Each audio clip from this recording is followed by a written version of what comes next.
এই বরটাতে আসছি আজকে অনেক দিন হয়েছে। এখন সকাল 8টা বেজে গেছে। দেখেন একটা লতা ভেঙে গেছে। এই লতাগুলোরে বেঁধে দেওয়ার জন্য এখানে আমি আসছি। টা এভাবে হেলে পড়ছে আর এগুলোই বেঁধে দেব। বরের ভিতর বিষ কচু গাছ। লতার পানের থেকেও এই ডালের পানগুলো মিষ্টি লাগে বেশি। এইগুলো কিন্তু হলুদ গাছ। দেখেন এখানে হাজার হাজার পানের বরজ আছে।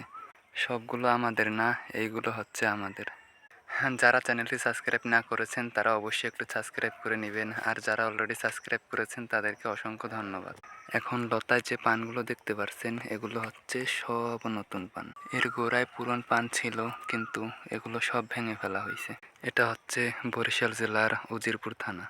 এখান থেকে 3 সিরেন বর ভেঙে পড়ছে। এই লতাটা মরে গেছে, আর এরকমের লতা মরার সমস্যা আমাদের সবসময় পড়তে হয়। পানের বাগানে আসলে আসলে মনটা অনেক ভালো হয়ে। ভালো থাকবেন সবাই। আল্লাহ হাফেজ।